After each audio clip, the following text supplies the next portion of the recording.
Right గా details చూస్తే ఉగాది రోజున సన్నబియ్యం పంపిణీని ప్రారంభించడం సంతోషకరంగా ఉందని తెలంగాణ సీఎం రేవంత్ రెడ్డి అన్నారు.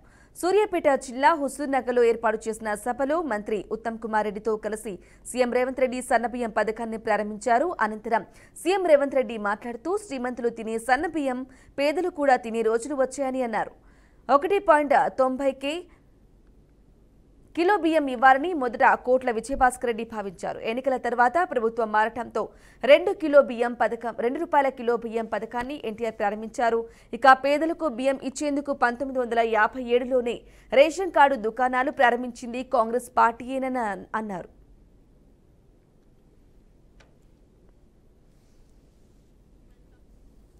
ఈనాడు ప్రతి పేదవాడికి పట్టెడన్నం పెట్టాలన్న ఆలోచన, పండుగ పూట శ్రీమంతులు తినే సన్న బియ్యం, పేదవాళ్ళు తండాలలో, గూడాలలో, మారుమూల పల్లెల్లో బలహీన వర్గాలతో సహా అందరూ సన్న బియ్యంతో అన్నం తినాలని ఒక మంచి సంకల్పంతో మీ అభిమాన నాయకుడు ఉగాది పండుగ పూట ఇంత అద్భుతమైన సంబరాలు నిర్వహించినందుకు ఉత్తమ్ పద్మావతి రెడ్డి గారిని, ఉత్తమ్ కుమార్ రెడ్డి గారిని 4 కోట్ల తెలంగాణ ప్రజల పక్షాన మనస్ఫూర్తిగా నేను అభినందిస్తున్న వారిని.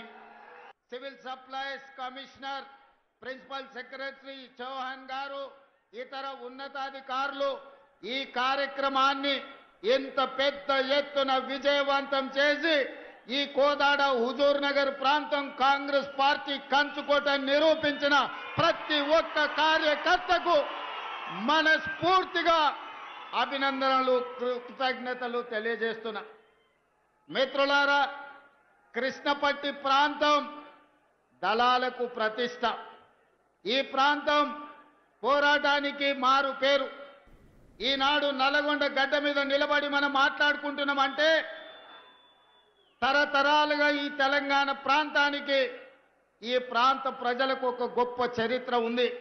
ఈనాడు మీకు తెలుసు, భూమి కోసం, భుక్తి కోసం, విముక్తి కోసం ఈ నల్లగొండ బిడ్డలు సాయుధ రైతాంగ పోరాటాన్ని నిర్మించిన చాకలి ఐలమ్మ, దొడ్డి కొమరయ్య, భీమిరెడ్డి నరసింహారెడ్డి, ఆరుట్ల కమలాదేవి, మల్లు స్వరాజ్యం, ధర్మ భిక్షం ఈ గడ్డ మీద నుంచి సాయుధ రైతాంగ పోరాటాన్ని నిర్మించి భూమి కోసం, భుక్తి కోసం, విముక్తి కోసం పోరాటాలను నిర్మించిన వీరుల గడ్డ ఈ నల్లగొండ గడ్డ.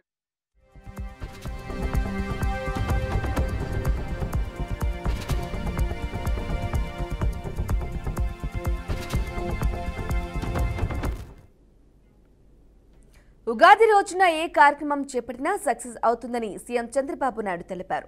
వెలకపూడిలో P4 కార్యక్రమాన్ని ఆయన ప్రారంభించారు. రాష్ట్రంలో పేదరికం లేకుండా చేసేందుకు P4 కార్యక్రమం తీసుకొచ్చినట్లు తెలిపారు. P4 వంటి వినూత్నమైన కార్యక్రమంతో పేదల జీవితాల్లో తప్పకుండా మార్పు వస్తుందని పేర్కొన్నారు. త్వరలోనే ఏపీ రాజధాని అమరావతి రూపురేఖలు మారిపోతాయన్నారు.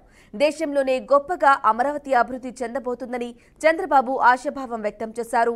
ఎన్టీఆర్ స్ఫూర్తితోనే కఠోరమైన క్రమశిక్షణ నేర్చుకున్నానని చెప్పారు. 2027 కల్లా పోలవరాన్ని పూర్తి చేస్తామని చంద్రబాబు వ్యాఖ్యానించారు. సరైన సమయంలో మోదీ ప్రధాని అయ్యారని చెప్పారు. పేదరికం లేని రాష్ట్రాన్ని తయారు చేస్తామని చంద్రబాబు స్పష్టం చేశారు. ఈరోజు ఒక మహత్తరమైన కార్యక్రమం, నూతన చరిత్ర శ్రీకారం చుట్టే కార్యక్రమానికి మనందరం భాగస్వాములు అవుతున్నాం. ఇది నా కోసమో పవన్ కళ్యాణ్ గారి కోసం కాదు, ఈ రాష్ట్ర భవిష్యత్తు కోసం, భావితరాల భవిష్యత్తు కోసం ఆలోచించే కార్యక్రమం.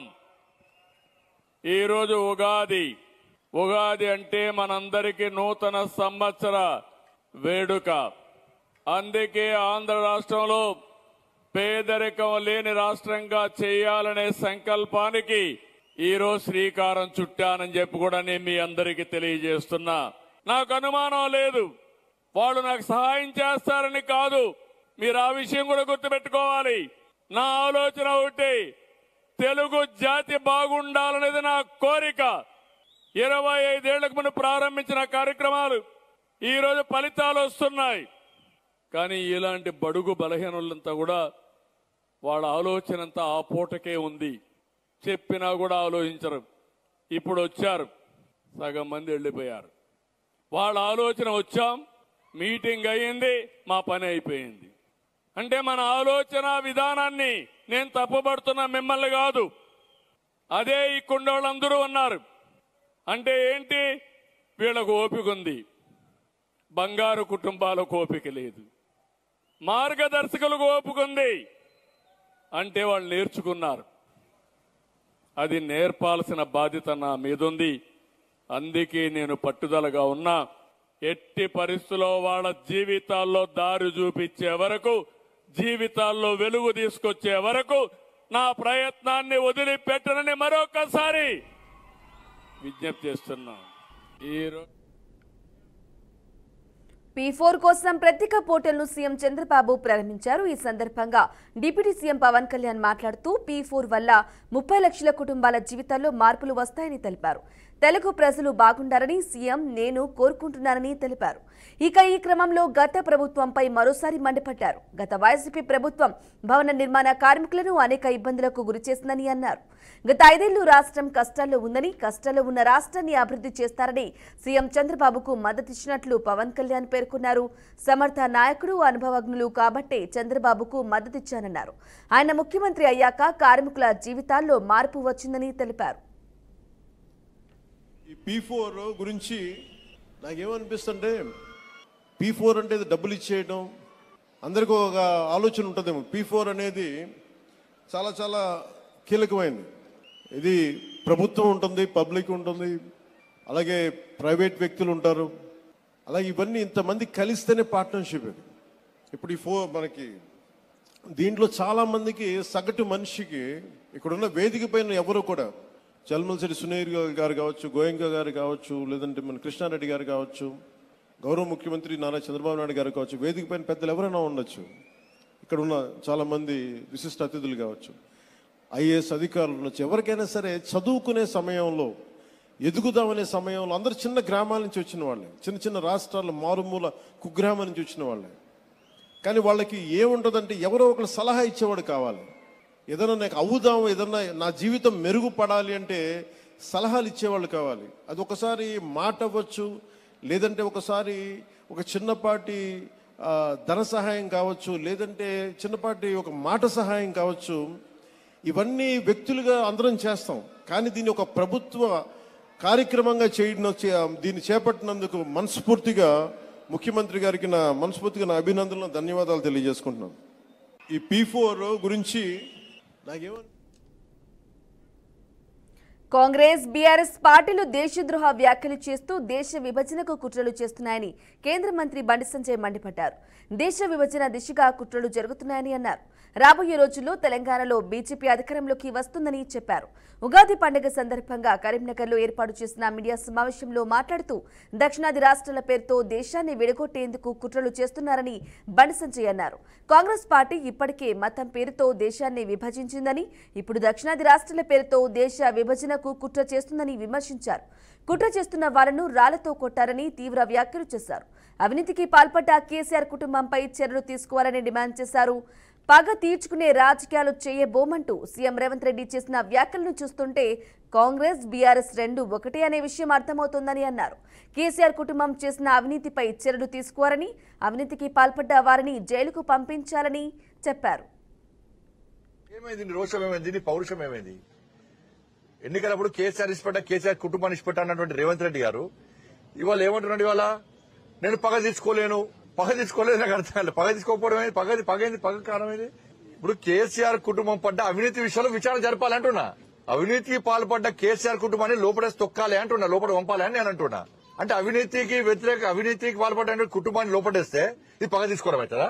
అక్రమాలకు పాల్పడే వ్యక్తుల మీద కఠిన చర్యలు తీసుకోవడం అంటే ఒక ముఖ్యమంత్రి స్థాయిలో ఉన్న వ్యక్తి పగ తీసుకోవడం అవుతుందా?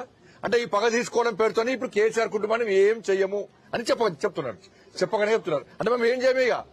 అంటే రేవంత్ రెడ్డి గారు ఇవాళ కేసీఆర్ కుటుంబాన్ని ఏం చేయడం అన్నట్టుగా ఫుల్ క్లారిటీ ఇచ్చేసింది రాష్ట్ర ముఖ్యమంత్రి గారు. ఎందుకంటే వీళ్ళిద్దరు ఒకటే, పగ తీసుకుంటారని చెప్పి తెలంగాణ సమాజం ఆలోచిస్తలేదు.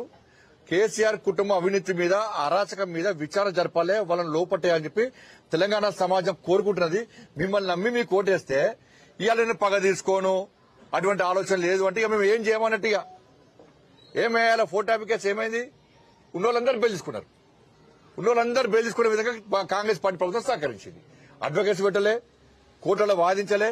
ఇక మిగిలింది ఒక్కరెవరు? ప్రభాకర్ రావు మిగిలింది. ఇలా ప్రభాకర్ రావు ఏం చేస్తాడు? ఈ వచ్చిన బెయిల్ పిటిషన్లు అన్ని చూపెట్టి ఆయన కూడా బెయిల్ చేసుకుంటాడు. బెయిల్ కూడా కాంగ్రెస్ పార్టీ ప్రభుత్వం ఇప్పిస్తుంది, బెయిల్ వాదించకుండా. అయిపోయా కేల్ కథం దుకాన్ బంద్. 4 ట్యాపింగ్ కేసు ఏమైంది? అన్ని బెయిల్, అందరి బెయిల్ వచ్చింది. ఇక ఇప్పుడు మళ్ళీ చేస్తారు, మళ్ళీ విచారణ పేరుతో ఇస్తాం. మీరు కోట్ల బెయిల్ వచ్చినాక మీరు చేసేది ఏంది? విద్యుత్ కొనుగోలు విషయంలో విచారణ పూర్తయిందన్నారు. ఒక్కసారైనా కేసీఆర్ విసిరా? ఫోన్ ట్యాపింగ్ లో పెద్ద ఆయన చెప్తే మేము 4 ట్యాపింగ్ చేస్తామని చెప్పి ఎవరైతే నిందితులుగా జైలుకు వచ్చారో వాళ్ళు క్లియర్ గా చెప్పారు, స్టేట్మెంట్ రికార్డ్ చేశారు. మరి ఎందుకు నోటీస్ చేయాలి? ఇలా బెట్టింగ్ యాప్లకు సంబంధించి కూడా ఎంతమంది జీవిత నష్టమైనాయి? బెట్టింగ్ యాప్లకు సంబంధించి కూడా కేసీఆర్ కుటుంబం పేర్లు వచ్చినాయి.